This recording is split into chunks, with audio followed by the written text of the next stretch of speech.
नमः सुदेभ्यः।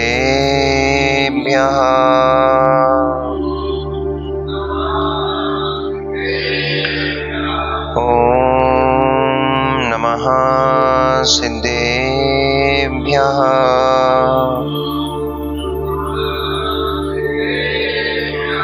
ॐ नमः सिद्धेभ्यः।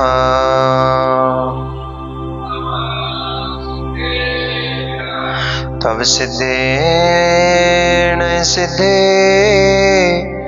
संयम सिद्धे चरित्र सिद्धेया नाणम् निदर्शनम् मेया सिद्धे शिरसा नमस्सामि। सिद्धं सम्पूर्ण भव्यर्थम् सिद्धे कारणमुत्तमम् प्रशस्त दर्शन ज्ञान चारित्र प्रतिपादनम् सुरेंद्र मुक्त श्लिष्ट पाद पद्मान् सुकेशरम् प्रणमामि महावीरम् लोकत्रय मंगलम्। नमो अरिहन्ताणम् नमो सिद्धाणम् नमो आयर्याणम् नमो वज्रायाणम् नमो लोये सव्यसाहूणम्। जय बोलिए अनंत अनंत परम सिद्ध परमेष्ठी भगवानी की, अनंत अनंत 24 तीर्थंकर भगवानी की, आचार्य भगवंत कुंद कुंद देव की, आचार्य भगवंत रविशयन स्वामी महामुनिराज की, परम पूजनीय चरय श्रोमणी अध्यात्म योगी प्रवचन प्रवर्तक आचार्य गुरुदेव श्री विशुद्ध सागर जी महामुनिराज की, अहिंसामयी विश्व जैन धर्म की।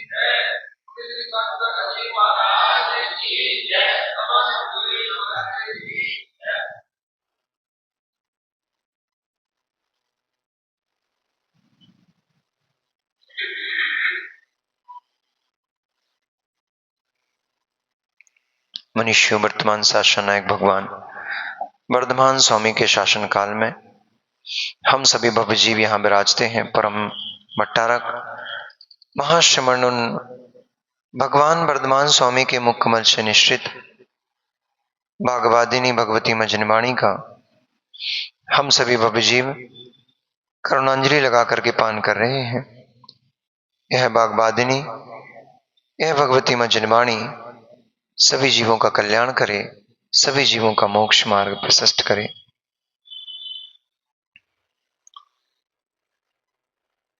मनुष्यों, आत्मा ज्ञान स्वरूप है। ज्ञान सामान्य है, ज्ञान में कोई भेद नहीं है, परंतु उस ज्ञान गुण की पर्याय जो है वे ज्ञान को शुभ भी करती हैं, अशुभ भी करती हैं। ज्ञान गुण की पर्याय जो है शुभ रूप भी है, अशुभ रूप भी है। मिथ्या दर्शन से युक्त जो ज्ञान है वो खोटे ज्ञान संज्ञा है, उसकी कुज्ञान संज्ञा है, वो अशुभ कहा गया है। सम्यक दर्शन से युक्त जो ज्ञान है वह ज्ञान सम्यक ज्ञान सुज्ञान है। ज्ञान तो ज्ञान है, उस ज्ञान का सहयोग जैसे हो जाता है, जैसा सहयोग मिल जाता है, उस संयोग से वह ज्ञान कुज्ञान और सुज्ञान कहलाने लग जाता है। ज्ञान में भेद नहीं है, ज्ञान तो ज्ञान है। मिथ्यात्व के संसर्ग से वही ज्ञान मिथ्या ज्ञान हो जाता है, सम्यक के संसर्ग से वही ज्ञान सम्यक ज्ञान हो जाता है। ऐसे कैसे होता है? एक क्षण पहले वही ज्ञान मिथ्या ज्ञान था, एक क्षण में पूरा का पूरा ज्ञान सम्यक हो गया।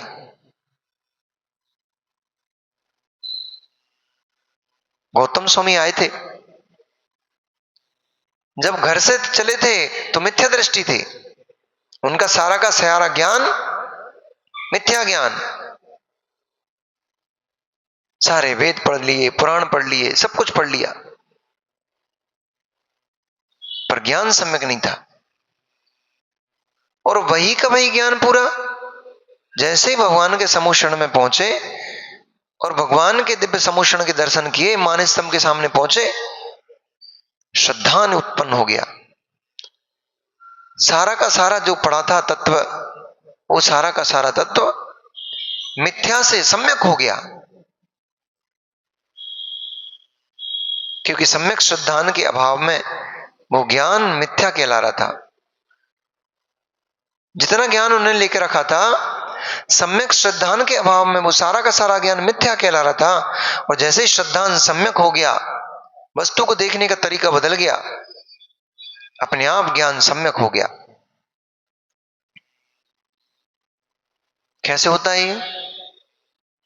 ऐसे कैसे संभव है कि एक सेकंड लगा, एक सेकंड में, एक सेकंड पहले वही का वही ज्ञान मिथ्या था, एक सेकंड बाद वही का वही ज्ञान सम्यक हो गया। ये समीचीन दर्शन की महिमा है, सत्य दर्शन की महिमा है। जब तक वस्तु तत्व सही नहीं दिख रहा है, तब तक उसका ज्ञान भी सही नहीं हो सकता। शाम का समय था,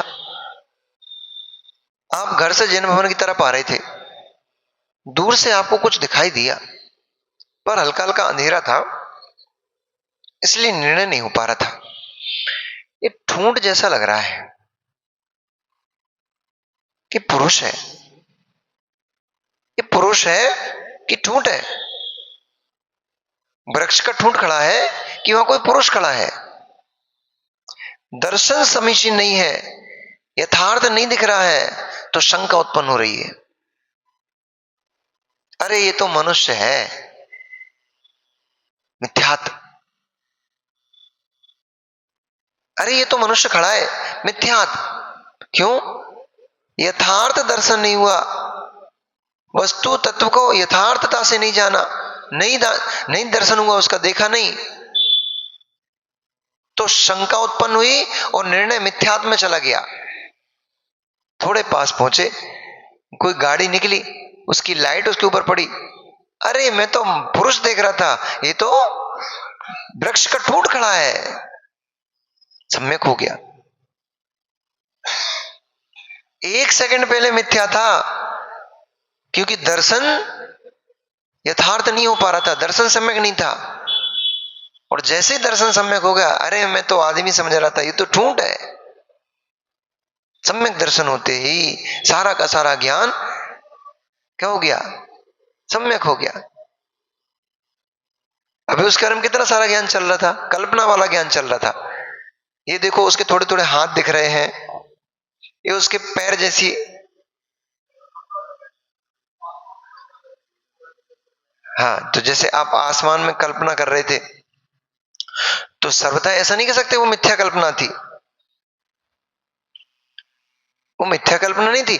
यदि आपने कभी आसमान में सूर्य न देखा होता, आसमान में कभी चंद्रमा को न देखा होता, चंद्रमा को रश्मियां बिखेरते हुए नहीं देखा होता, चंद्रमा की शीतलता को कभी नहीं जाना होता,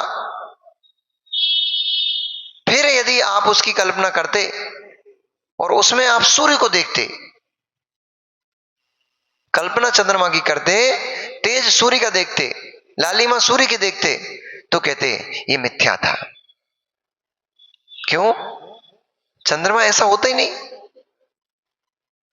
तो चंद्रमा जैसा नहीं होता, उसमें वैसे की आप कल्पना कर रहे हो, ये विपरीत मिथ्यात्व हो गया। यही तो ज्ञान और कुज्ञान है। कुज्ञान और सुज्ञान में अंतर क्या है? इतनी सा तो अंतर है। निर्गंतता मोक्ष मार्ग है, ये सम्यक ज्ञान हो गया। कोई परिग्रहियों को भी साधु बना दिया, मोक्ष मार्गी बना दिया, ये मिथ्या हो गया। जो वस्त्र सहित हैं, परिग्रह सहित हैं, रागी हैं, द्वेषी हैं, जो मोक्ष में पड़े हैं, जिनकी विषय वासना भी शांत नहीं हो पाई हैं, उन्हें परमात्मा कहना, उन्हें साधु कहना, ये विपरीत कथन हो गया। यही मिथ्यात्व है। दर्शन में मिथ्यात्व उत्पन्न हो रहा है, इसलिए ज्ञान में भी मिथ्यात्व चल रहा है। ऐसा मोक्ष मार्ग होता है, ये ज्ञान में है। परंतु जो स्वरूप आप देख रहे हो, मोक्ष मार्ग का यह स्वरूप है, ये मिथ्या दर्शन है। जो श्रद्धान है, दर्शन से मतलब आंखों से देखना नहीं लगाना, दर्शन से मतलब श्रद्धान है। यहां पर सम्यक दर्शन के प्रकरण में दर्शन का अर्थ श्रद्धान होता है। ऐसा पूजपात स्वामी आचार्य भगवान सर्वार सिद्धि में लिख रहे हैं। प्रश्न किया कि दर्शन तो आंखों से होता है, इंद्रियों से होता है, आपने दर्शन का अर्थ ऐसा कैसे निकाला कि यथार्थ तत्वार्थ श्रद्धानम सम्यक दर्शनम। तो दर्शन का अर्थ तो देखना होता है, आपने श्रद्धानम अर्थ कैसे निकाला? तो आचार्य उनका निराकरण करते हुए कहते हैं कि चूंकि यहां सम्यक दर्शन का प्रकरण है, इसलिए यहां दर्शन का अर्थ श्रद्धा में ले रहे हैं, ना कि देखने अर्थ में ले रहे हैं। शब्दानाम का अनेक अर्थ है, एक शब्द के अर्थ अनेक होते हैं, प्रकरण वशात निकाला जाता है।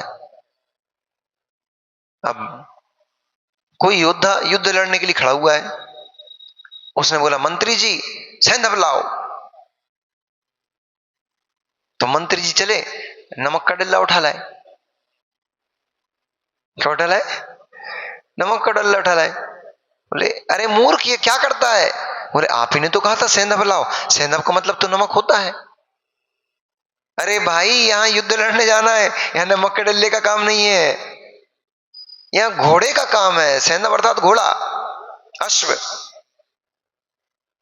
तो जैसे ही राजा ने बोला मंत्री जी सैंधव लाओ, वहां प्रकरण वशात अर्थ घोड़ा निकाला जाएगा, ना कि नमक निकाला जाएगा। मंत्री जी इस बात को जानते हैं, इस समय राजा जी लड़ने जा रहे हैं, इसलिए नमक नहीं चाहिए इनको, इस समय घोड़ा चाहिए इनको। और चौके में मां कहेगी नरेंद्र जी सैंधव उठा देना, सैंधव ले आना। तो पता लगा नरेंद्र जी गए तो अस्तबल में से घोड़ा पकड़ के ले आए। मां कह रही है इसका क्या करूं, सब्जी में इसको डालूं क्या? प्रकरण वशात अर्थ निकाला जाता है। ऐसे ही दर्शन का अर्थ देखना भी होता है, दर्शन का अर्थ सम्यक श्रद्धान भी होता है।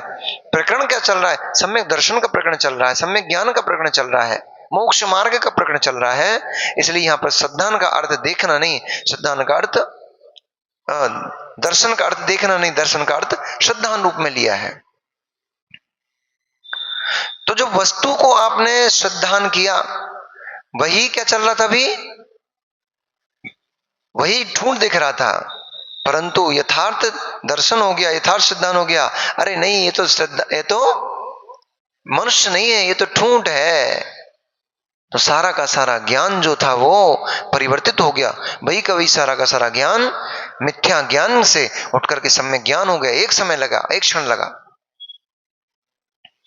ऐसे ही हमारी जो मान्यता बनी बैठी हुई है, एक बालक को मां पकड़ के ले आई, चल बेटा मंदिर दर्शन करने।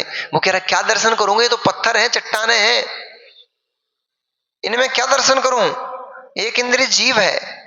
चलो इतना भी कम से कम आ गया, तो भी सब श्रद्धान आ गया उसका। तो अरे इस पत्थरों को क्या देखूं मैं? तुमने आंख नाक हाथ पैर आदि उसको बना दिए, उसको ऐसा बिठा दिया बीतरागी मुद्रा में, तो क्या ये भगवान हो गया क्या? अश्रद्धान। अम्मा जबरदस्ती पकड़ के ले आई, तुझे मेरी सौगंध है, तुझे चलना पड़ेगा। आ गया, नमोस्तु बोल बेटा। अरे यार ठीक है, नमोस्तु भगवान। अश्रद्धान। उसका भगवान को जानना भी, वो जान रहा है ये पत्थर एक इंद्रिय जीव है, वो जान रहा है ये भगवान की मूर्त है। भगवान क्या देख रहा है? भगवान नहीं, ये भगवान की प्रतिमा है, इसलिए वो उसको भगवान नहीं मान रहा। क्या देख रहा है? भगवान की प्रतिमा रूप में पत्थर है, आकृति तो भगवान की देख रहा है, उसके दर्शन में आकृति भगवान की चल रही है। तत्व को भी जान रहा है, ये एक इंद्रिय पत्थर जो है एक इंद्रिय जीव है, इसमें ये भी जान रहा है, फिर भी मिथ्या दृष्टि है। क्यों? क्योंकि तत्व का श्रद्धान यथार्थ नहीं है उसका। भगवान को द्रव्य निक्षेप के भगवान नहीं देख पा रहा, वो पत्थर देख रहा है उसमें, इसलिए अश्रद्धान है उसका। और केवल प्रतिमा में अश्रद्धान नहीं, प्रतिमा जिनकी है उनमें भी अश्रद्धान गया ना, क्योंकि प्रतिमा का अश्रद्धान जिनकी प्रतिमा है उनका अश्रद्धान करा रहा है। उसी प्रतिमा को देख करके आप कर्म क्षय कैसे कर लेते हो? उसी प्रतिमा को देख करके आप अपने परिणामों को विशुद्ध कैसे कर लेते हो? श्रद्धान से, क्योंकि आप उनमें वही देखते हो जो वो थे। भगवान महावीर स्वामी वर्तमान में नहीं है यहां पर, और कभी आएंगे भी नहीं, अब मिलेंगे भी नहीं कभी आपको। वो एक अवस्था में मिल सकते हैं, पर आप उनसे मिल नहीं पाओगे। आप उनमें मिल जाओगे लेकिन आप उनसे मिल नहीं पाओगे। कैसे मिल सकते हो उनसे? मिल सकते हो भगवानों से? भगवान महावीर स्वामी से मिल सकते हो? नहीं मिल सकते? मिल सकते हो, पर उनसे नहीं मिल पाओगे। नहीं योग सागर जी, बात तो बहुत दूर की बात हो गई, उनसे मिलकर भी आप उनसे मिल नहीं पाओगे। आपको जिस स्थान से भगवान महावीर स्वामी ने मोक्ष प्राप्त करा है, उस स्थान पर बैठकर, वहीं बैठ करके एग्जैक्टली जिस पॉइंट पे वो बैठे थे ना, वहीं उसी स्थान पर बैठ करके आपको आत्म ध्यान करना पड़ेगा, और आत्म ध्यान करके सारे कर्मों को वहीं खपाना पड़ेगा, और सारे कर्मों को खपा करके आपको वहीं से मोक्ष जाना पड़ेगा, तो आप भगवान महावीर स्वामी से मिल जाओगे। परंतु फिर भी मिल नहीं पाओगे। वहां उसी पॉइंट पर बैठ करके मोक्ष की प्राप्ति आपको करना पड़ेगी, तो आप भगवान महावीर स्वामी से मिल जाओगे, लेकिन मिलकर भी उनसे मिल नहीं पाओगे। दूध में बूरा मिल तो गया, दूध में बूरा घुल गया, मिल गया, परंतु क्या बूरा दूध हो गया क्या? दूध बूरा हो गया क्या? सुनना भैया ध्यान से, क्योंकि बहुत बड़ा मिथ्या जीवन में पाल के रखा हुआ है। वे परमात्मा के अपने आप को अंश घोषित किए बैठे हुए हैं। वे लोग परमात्मा में विलीनीकरण को मोक्ष मानते हैं। यदि हमारा परमात्मा में मिलन हो गया और यह हमारा मोक्ष हो गया, तो हमारा तो अस्तित्व भी खत्म हो गया, हम तो कुछ बचेंगे ही नहीं। क्यों? हम जो थे वो परमात्मा में विलीन हो गए, अब हम परमात्मा बन गए। जैसे दूध में बूरा घुला, घुला हुआ तो दिख रहा है, मिला हुआ तो दिख रहा है, पर अभी भी मिला नहीं है। दूध बूरे के मिश्रण से मीठा तो दिख रहा है, लग रहा है मीठा पीने में, परंतु दूध मीठा अभी भी नहीं हुआ है। जब तक दूध को मीठा देखते रहोगे तब तक धारणा मिथ्या बनी रहेगी, तब तक हम मिथ्यात्व में जीते रहेंगे। दूध को मीठा ही बोलोगे। कैसा दूध पिया भैया आज? मीठा दूध पिया। ये व्यवहार की भाषा है, व्यवहार में ऐसे ही बोलना पड़ेगा, लेकिन तत्व का निर्णय भीतर में यह रहेगा कि व्यवहार की भाषा है। दूध मीठा हुआ है, दूध मीठा नहीं हुआ, मीठा तो बुरा था, बुरा ही मीठा है। उसमें घुल मिल गया, इसलिए मैं बूढ़े का स्वाद, दूध का स्वाद भिन्न भिन्न नहीं ले पा रहा हूं, परंतु मीठा तो दूध ही है। अशोक जी, मीठा तो दूध ही है? दूध मीठा नहीं है, मीठा तो, अगर दूध मीठा होने लग जाएगा तो एक द्रव्य का परिणमन दूसरे द्रव्य रूप हो जाएगा।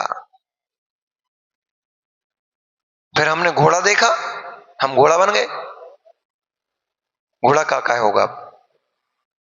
हमने घोड़ा देखा क्योंकि हमारे ज्ञान में घोड़ा आया ना, और हमारे ज्ञान में घोड़ा आया तो हम ही घोड़ा हो गए, क्योंकि हमारा परिणमन ही घोड़े जैसा हो जाएगा। फिर हम मनुष्य नहीं बचेंगे। जिसने चट्टान देखी वो मनुष्य खत्म हो गया, चट्टान बन गया। ऐसे तो पूरे संसार की लोग की जो 6 द्रव्य की भिन्न भिन्न व्यवस्थाएं हैं, वे सब लोभ को प्राप्त हो जाएंगी।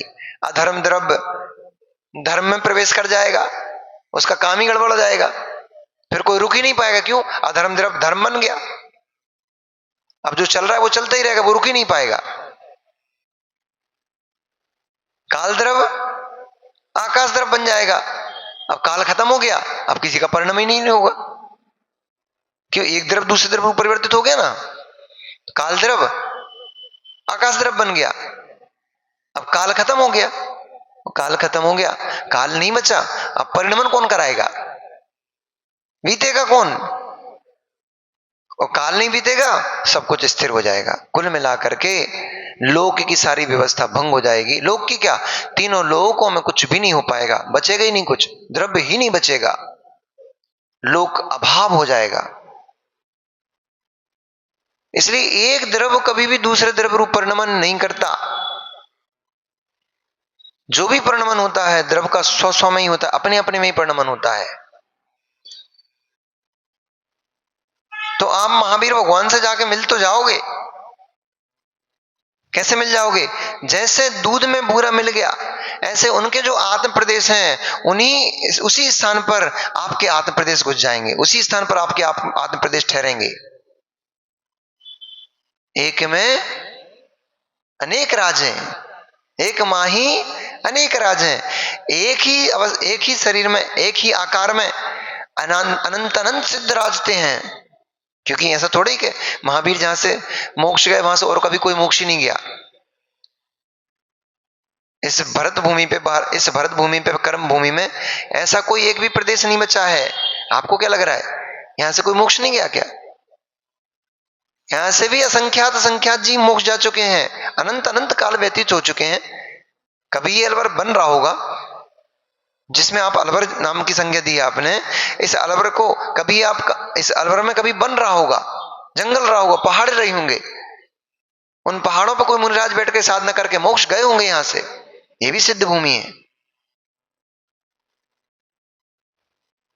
ढाई द्वीप का ऐसा कोई भी एक क्षेत्र नहीं है, क्योंकि ढाई द्वीप के बराबर ही ढाई द्वीप के बराबर ही सिद्ध शिला है, क्योंकि मनुष्य लोक इतना ही बड़ा है, यहीं से मोक्ष होता है। तो जितना बड़ा ढाई द्वीप है इतनी बड़ा ऊपर सिद्ध शिला है, और इतने स्थान में ऐसा एक भी स्थान नहीं बचा जहां पर से मोक्ष नहीं हुआ हो जीवों को। हर स्थान से मोक्ष हुआ है, सभी स्थान मोक्ष स्थली हैं। वो तो वर्तमान क्षेत्र की अपेक्षा से अपन नैनागिर को, पावापुर को, आदि आदि क्षेत्रों को अपन ने सिद्ध स्थान देखते हैं, सिद्ध क्षेत्र देखते हैं।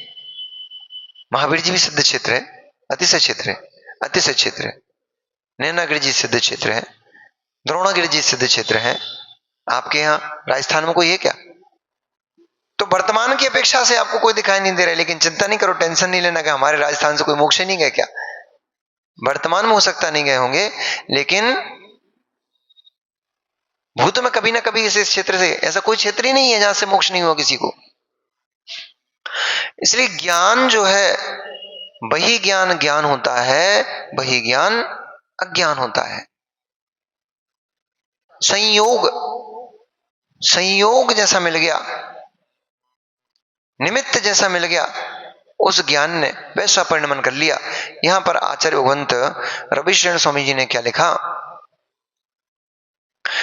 ज्ञानम संप्राप्य किंचित व्रजति परमताम तुल्यमन्यत्र यातम तावत्वेनापि नैति क्वचित पुरुषे कर्म वशयन योगात् अत्यंतम स्फीति मेति स्फटिक गिरि तटे तुल्यमन्यत्र देशे यात्येकांतेन नाशम तिमिरवती रवेरंशु वृद्धम खगोध्यय।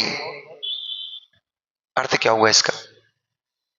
अर्थ कर रहे हैं आचार्य भगवंत कि थोड़ा सा भी ज्ञान निमित्त पाकर के प्रकृष्टता को प्राप्त हो जाता है, उत्कृष्टता को प्राप्त हो जाता है। वही ज्ञान किसी निमित्त को पाकर के उतना का उतना ही बना रहता है, बढ़ता ही नहीं है। वही ज्ञान किसी निमित्त को पाकर के विलीन हो जाता है, नष्ट हो जाता है।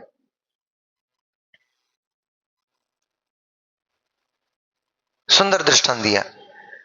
वही ज्ञान कभी प्रकर्षता को, निमित्त को पाकर के प्रकर्षता को प्राप्त हो जाता है।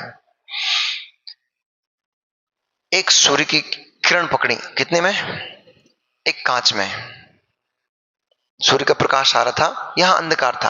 पुराने जमाने में विधि चलती थी,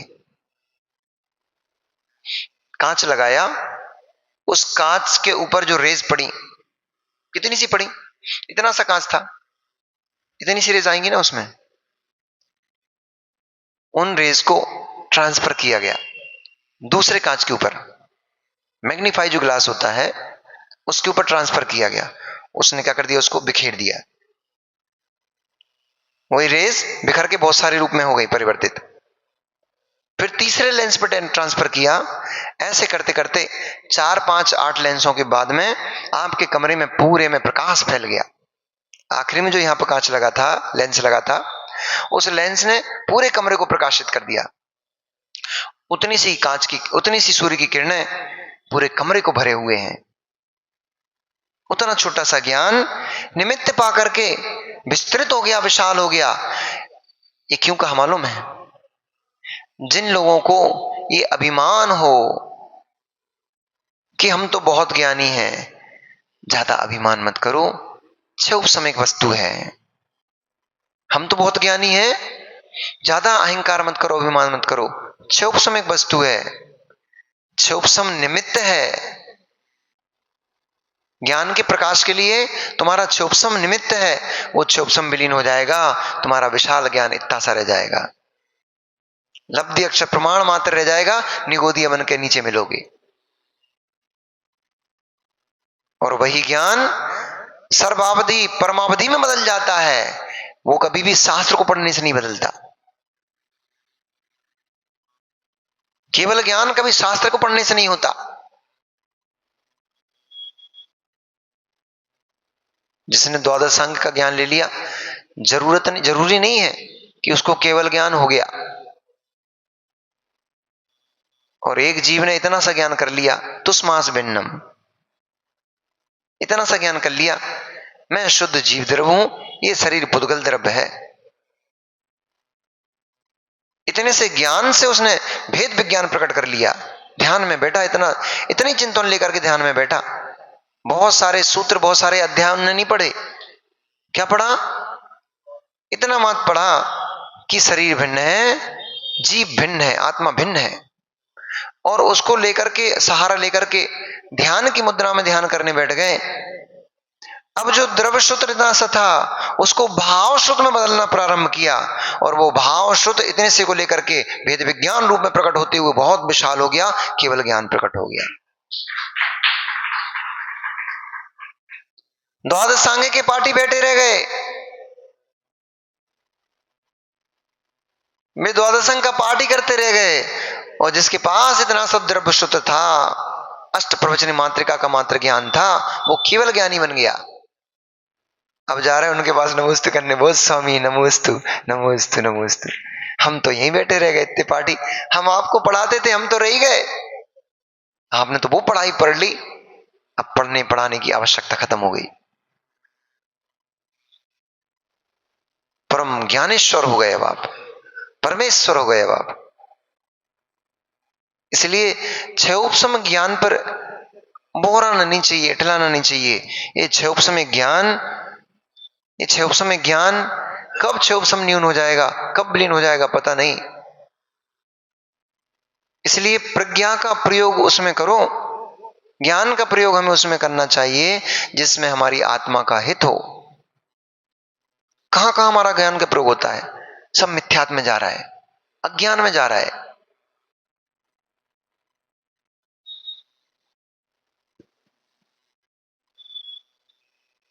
मैं सोचने का टाइम दे रहा हूं, कहां कहां ज्ञान जा रहा है आपका। रिंकू भैया के दिमाग ज्ञान काय में जा रहा है? काय में जा रहा है भैया? रैक में कपड़े कैसे जमा के रखना है, कौन सा ग्राहक आया है उसकी शकल सूरत देख करके कौन सा माल इसको दिखाना है, ये बिना ज्ञान के होता है क्या? इसमें ज्ञान नहीं लगता क्या? ज्ञान लगता है इसमें। उस ज्ञान से ही निर्णय होता है किसको कितना लेना है, किससे कितना लेना है, किसको महंगा बताना है, किसको सस्ता बताना है। इस सब में ज्ञान लगता है। और ज्ञान का क्षोभसम नष्ट भी होता है इसमें, ऐसा नहीं ज्ञान का क्षोभसम नष्ट नहीं होता, इसमें ज्ञान का क्षोभसम नष्ट होता है हमारा। वही ज्ञान संकोच को प्राप्त होता चला जा रहा है। जैसा जैसा हमारा ज्ञान किस में लग रहा है, लौकिक चीजों में लग रहा है, लौकिक कार्यों में लग रहा है, जैसा जैसा हमारा ज्ञान पाप की क्रियाओं में लग रहा है, वैसा वैसा उस ज्ञान का क्षोभ हमारा सिकुड़ता चला जा रहा है। क्या बोल रहे थे आचार्य भगवान? वही ज्ञान स्फटिक मणि पर पड़ा प्रकाश, वही प्रकाश स्फटिक मणि के ऊपर पड़ा, फैल करके बहुत सारा हो गया। वही ज्ञान किसी लकड़ी पर पड़ा प्रकाश, वही प्रकाश स्फटिक मणि पर पड़ा, फैलकर विस्तृत हो गया, बहुत विशाल हो गया, सारे कक्ष को, कमरे को, सारे भवन को महका दी, प्रकाशित कर दिया। वही ज्ञान लकड़े के गत्ते पे पड़ा प्रकाश, वही प्रकाश लकड़े के गत्ते पे पड़ा, वहीं के वहीं ठहर कर रह गया, कुछ हुआ ही नहीं उसका। और वही प्रकाश घनघोर अंधकार के बीच में पड़ा तो प्रकाश ही विलीन हो गया। आपने कभी देखा इस बात को? गाड़ी तो चलाई होगी ना रात्रि में। कब? ऐसी रात्रि में नहीं, बरसात की काली रात में, अच्छे झमाझम बरसात हुई हो और रात एकदम बिल्कुल काली हो, उस रात में तुम्हारी गाड़ी का प्रकाश भी नहीं काम कर पाता है, दूर तक ही नहीं जा पाता है। कितनी तुम्हारी हेडलाइट अच्छी हो गाड़ी की, ज्यादा दूर तक प्रकाश ही नहीं जा पाता है, वो वहीं विलीन हो जाता है। वही प्रकाश अंधकार में फंस गया तो विलीनीकरण हो गया उसका, वो प्रकाश अंधकार रूप में परिवर्तित हो गया, भूतगल द्रव्य है ना, परिणमन हो गया उसका, प्रकाश अंधकार रूप में बदल गया। और वही प्रकाश स्फटिक मणि पे पड़ा था तो विशालता को ले लिया था। ऐसे ही आपका जो ज्ञान है, ये आपका ज्ञान जब लौकिक कार्यों में, पाप की क्रियाओं में लग जाता है, वही कार्य, वही जो ज्ञान है हमारा मिथ्या ज्ञान हो जाता है, हमारा खोटा ज्ञान हो जाता है। वही ज्ञान हमारा पाप कर्म के बंध का कारण बन जाता है। वही ज्ञान तत्व निर्णय में लग जाता है तो अवधि ज्ञान, मन प्रज्ञान प्रकट कर देता है, केवल ज्ञान प्रकट कर देता है। और वही ज्ञान शुभ रूप में हम करने उपयोग में आने लग जाता है, शुभ कर्म का आश्रय बंद कराने वाला हो जाता है, कर्म की निर्जरा कर्म की निर्जरा कराने वाला हो जाता है। ज्ञान तो वही है, जैसा हमने उसको उपयोग कर लिया, निमित्त जैसा उसको मिल गया। हम लोग जंगल जाते ना भैया, जंगल जाते अपन तो आपने देखा वो ट्रेन की जो सिग्नल है, वहां लाल भी लाइट जलती है और कभी येलो लाइट भी जलती, कभी कभी ग्रीन लाइट भी जलती है। वहां देखिए आपने, लाइट इतने प्रकार की होती है, ये भी तो बैठे भाई, 3 प्रकार की होती है ना लाइट। एक डिब्बे में हरी वाली लाइट आती है, एक डिब्बे में लाल वाली लाइट आती है और एक डिब्बे में पीली वाली लाइट आती है ना। तो पावर हाउस में वो पहले ऐसा करता होगा, एक लाइन हरी वाली लाइट के लिए डालता होगा, एक पीली वाली और एक लाल वाली के लिए डालता होगा, 3 लाइन अलग अलग आती होंगी। फिर वो हरी नीली पीली कैसे दिखती है?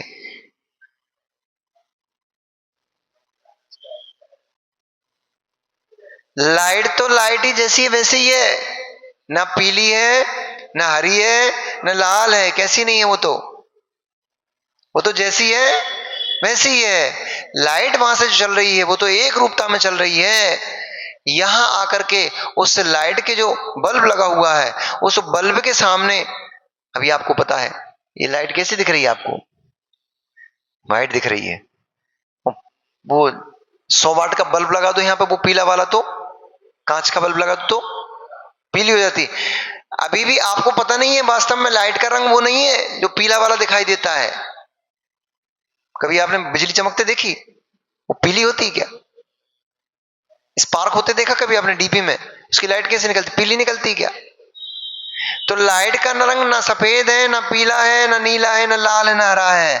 लाइट तो जैसे रंग की है वैसे ही है, परंतु लाइट के सामने जैसा कांच लगा देते हैं हम, वो लाइट का रंग वैसा प्रकीर्णित होने लग जाता है, वैसा दिखाई देने लग जाता है।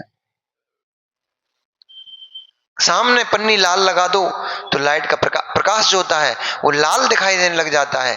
ऐसे ही हमारा ज्ञान है, ऐसे ही हमारा ज्ञान है। ये ज्ञान मिथ्या कार्य में लगा रहता है तो मिथ्यात्व कहलाने लग जाता है। ये ज्ञान हमारा सम्यक कार्य में लग जाता है तो ज्ञान सम्यक हो जाता है।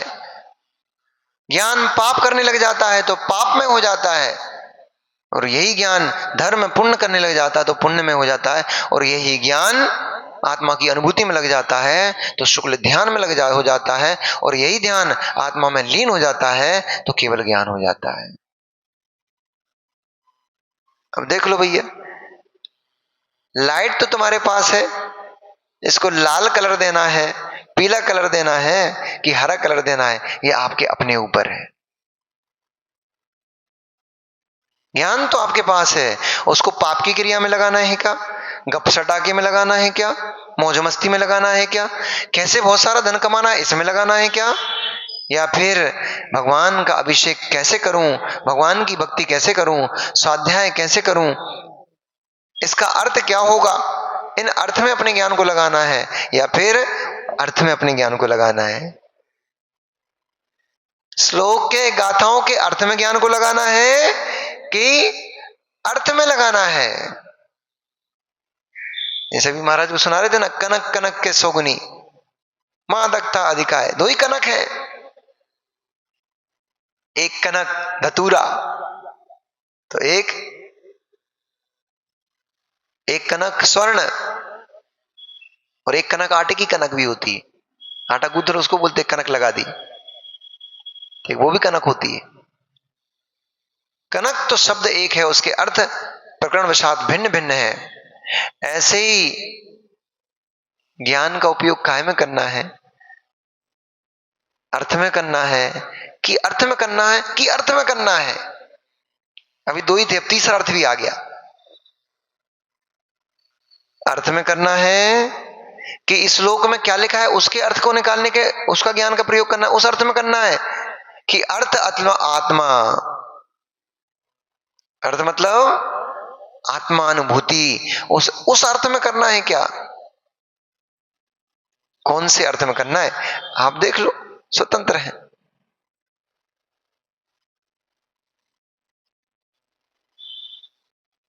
अर्थ का अनर्थ न हो जाए, अन्यथा कालांतर में जीव को फिर पछताना पड़ता है।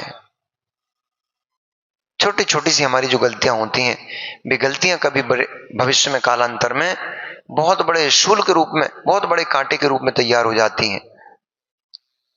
इंद्र ने एक बार अपने पिता से कहा था कि यदि जब ये कंटक नरम था, पिताश्री जब ये दशानन नाम का कंटक पतला सा नरम नरम था, पतला सा था, उसी दिन इसको निकाल करके फेंक देते तो आज ये शूल के रूप में, विशाल कंटक के रूप में खड़ा होकर के मुझसे चुभता नहीं, पर आपने मुझे इसको निकालने नहीं दिया।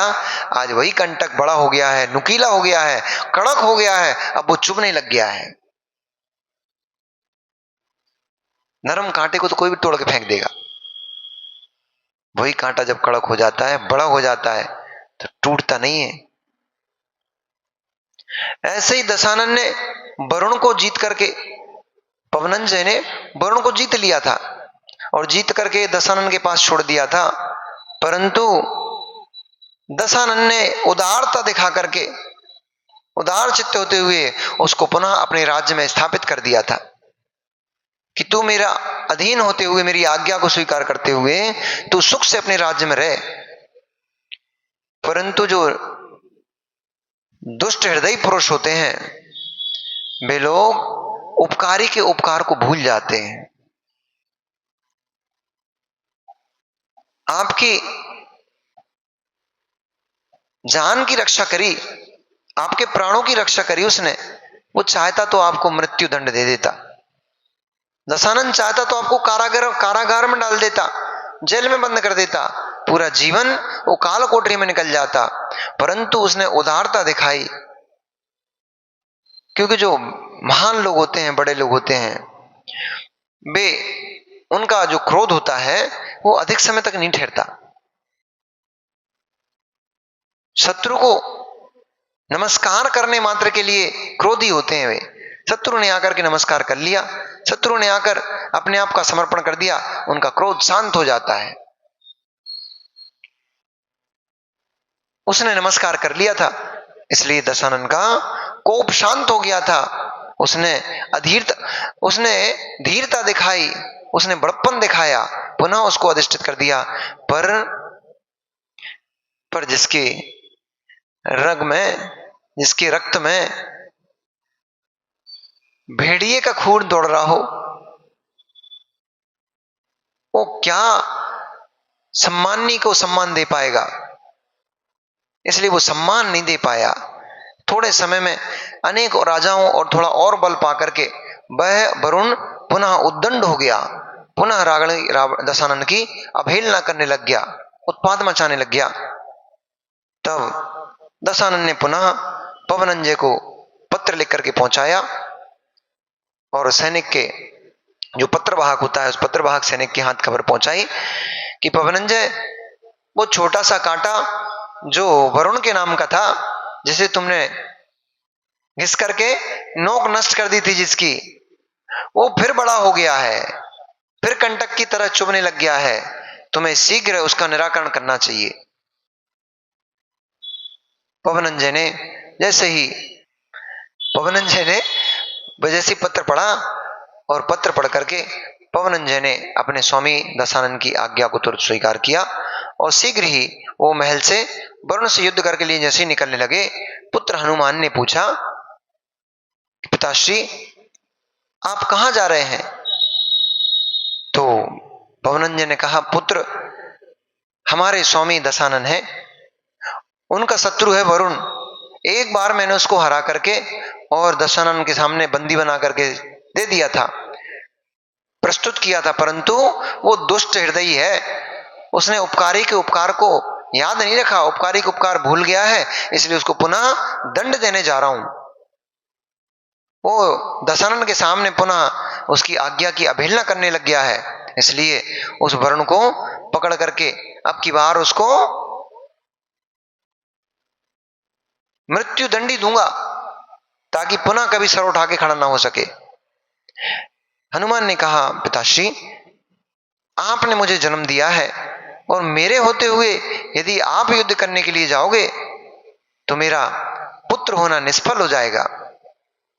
पवनंजय ने कहा, बेटा अभी तू सुकुमार है, अभी तो छोटा है, युद्ध की नीति नहीं जानता है, वो वरुण बड़ा दुष्ट है और अब तो और बड़े सेना का, विशाल सेना का स्वामी हो गया है, विशाल अनेक अनेक प्रकार के अस्त्र शस्त्रों का स्वामी हो गया है, अनेक अनेक प्रकार की विद्याधर था, अनेक अनेक प्रकार का विद्याओं का स्वामी हो गया है, इसीलिए तो उसने पुनः उद्दंडता करना प्रारंभ कर दिया है, इसलिए मैं ही उससे युद्ध करने के लिए जाता हूं। हनुमान ने जिद की कि क्या सिंह का एक छोटा सा बालक क्या हस्ती के झुंड को तितर बितर करने के लिए पर्याप्त नहीं होता है क्या? क्या आपको मेरे ऊपर शंका है? क्या आपको अपने रक्त के ऊपर भरोसा नहीं है, अपने वीर के ऊपर भरोसा नहीं है क्या? वीर पुत्र ऐसी बातें करते। पवनंजय ने हनुमान की इस उत्कटता को देखा, उन्होंने कहा, पुत्र यदि तू चाहता ही है तो ठीक है, जा उस वरुण को बंदी बना करके स्वामी रावण दशानन के समक्ष प्रस्तुत कर। हनुमान अपने अस्त्र शस्त्र आदि से सुसज्जित होकर के और शीघ्र ही वरुण से युद्ध करने के लिए पहुंचे। सबसे पहले वो दशानन के पास गए। दशानन उस समय जब वो लंका में उनका प्रवेश हुआ, उस समय दशानन भगवान जिनेंद्र की अर्चना पूजन करके और एक शिला तल पर बैठ करके ध्यान मग्न हो भगवान का भक्ति कर रहा था, स्मरण कर रहा था। तभी श्रीशैल लंका नगरी में प्रवेश किए। बड़े गाजे बाजे और जयनाद के साथ दशानन की नगरी में जब हनुमान का प्रवेश हुआ, दशानन ने सुना कि पवनंजय ने अपनी खूब मित्रता को निभाया है और अपना पुत्र हनुमान श्रीशैल उन्होंने युद्ध के लिए, वरुण से युद्ध के लिए पहुंचाया है। दशानन स्वयं उठ करके बाहर आया और बाहर आकर के उन्होंने हनुमान को देखा, ऊपर से नीचे तक उसके रूप आदि को देखते हुए दशानन बड़ा अभिभूत हुआ उसका गठीला शरीर, किसका?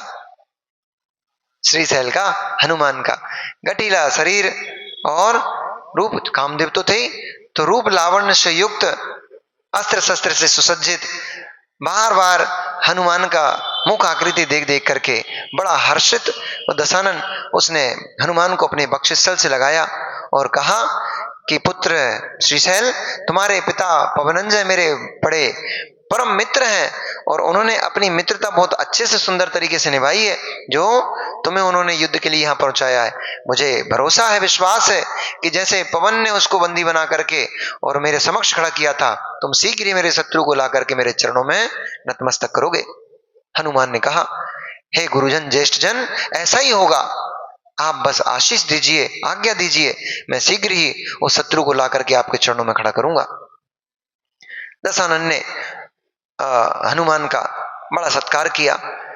सत्कार के उपरांत विशाल सेना को लेकर के हनुमान वरुण से युद्ध करने के लिए गए। दोनों के बीच में बहुत भयंकर युद्ध हुआ। सेना के बीच में सेना का, हनुमान से वरुण का, और वरुण के पुत्रों का 100 पुत्र थे। वरुण के 100 पुत्रों ने जैसे एक बार खरदूषण को घेरा था, ऐसे ही 100 के 100 पुत्रों ने आकर के हनुमान को चारों ओर से घेर लिया। जब हनुमान को चारों ओर से घेर लिया, वो पवन के पुत्र थे, इसलिए पवन के वेग के समान उन्होंने सारे की सारी सेना और सारे के सारे पुत्रों को अपने बल से, प्रहार से ऐसे उड़ा दिया जैसे बवंडर में कोई तिनके मिनके धूल मिट्टी उड़ जाती है, ऐसे सारी सेना को उन्होंने तितर बितर कर दिया। इस प्रकार बड़े भयानक युद्ध करते हुए और पवनंजय ने, श्रीशैल ने शीघ्र ही वरुण को पुनः बंदी बना करके दशरथ के सामने प्रस्तुत किया। उसके इस उद्दंडता से भानुकर्ण जो था बड़ा क्रुद्ध हुआ। क्रोध में आकर के उसने वरुण के नगर को तहस नहस करना शुरू कर दिया। उनके नगर की जो स्त्रियां थीं, उन स्त्रियों के साथ दुर्व्यवहार किया। ऐसा दुर्व्यवहार जान करके सारी की सारी स्त्रियां और नगरवासी दशानन के पास पहुंचे। दशानन से निवेदन किया कि स्वामी, वरुण को तो आपने जीत ही लिया है। जब राजा के हार जाने से सारा नगर आपका ही है, फिर आपका भाई हम लोगों स्त्रियों के ऊपर और हमारी स्त्रियों के ऊपर, हमारी बेटियों के ऊपर अत्याचार क्यों करता है, उनके साथ व्यभिचार क्यों करता है। इस प्रकार का निवेदन जब दशानन ने से प्रजा ने किया तो दशानन को बड़ा क्रोध उत्पन्न हुआ। उसने भानुकर्ण को डांटा और कहा, स्त्री चाहे हमारे राज्य की हो, चाहे वरुण की राज्य की हो, स्त्री सर्वथा सम्माननीय दृष्टि से देखने योग्य है। इसलिए तुम्हारे द्वारा ये जो कृत्य किया जा रहा है ये अच्छा नहीं है। आज से ऐसा कोई कार्य नहीं करना जिससे तुम्हारी कोई किसी भी प्रकार की शिकायत मेरे पास आए। इस प्रकार से भानुकर्ण को उसने, और पुनः वरुण को कहा कि देख, मैंने तुझे एक बार क्षमा किया था, परंतु तूने आवेग में आकर और बल पौरुष को पाकर, सेना को पाकर तो उद्दंड पुनः हो गया। इसलिए मेरा मन तो करता है कि इस बार तुझे क्षमादान नहीं दूं, परंतु तेरी स्त्रियां मेरे सामने रुदन करती हैं, मुझसे उनका दुख देखा नहीं जाता। वो भी दयावान था, सरल हृदय था, इतना वक्र नहीं था जितना वक्र लोगों ने दशानन की प्रदर्शित जितना किया बताया गया है। दशानन इतना वक्र नहीं था, इतना क्रूर भी नहीं था, सरल हृदय था, धर्मात्मा जीव था। वो स्त्रियों का रुदन देखकर, उसके परिवारजनों का रुदन देख करके उसको पुनः वरुण के ऊपर दया आ गई। उसने कहा, वरुण, आज पुनः तेरे परिवार का रुदन देख करके मैं तुझे क्षमा करता हूं, परंतु अब की बार यदि तूने कोई उद्दंडता की तो अब की बार मैं तुझे क्षमा नहीं करूंगा, अब की बार तुझे मृत्यु दंड दूंगा। इसलिए पुनः एक बार मैं तुझे उसी राज्य पर स्थापित करता हूं, जा तू स्थापित हो।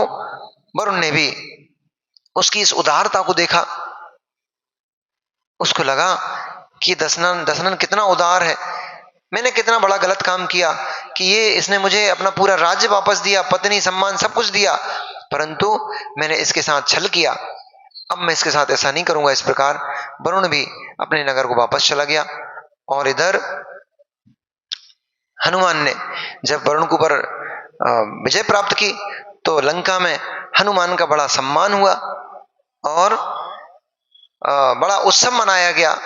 बहुत विशाल पंडाल लगाया गया। उस पंडाल में देश विदेश से नर्तकियां बुलाई गईं और अनेक अनेक प्रकार के जो मंचन करने वाले नट होते थे उन नट आदि को बना करके, अब आप लोगों के लिए ऐसा होता है जिसको प्रोग्राम होता है तो सेलिब्रेशन के लिए वो कवि सम्मेलन होता है तो नाटक वगैरह दिखाए जाते हैं मंचों पे, तो ऐसे ही वहां पर कई दिन तक उत्सव चला। उत्सव के उपरांत जो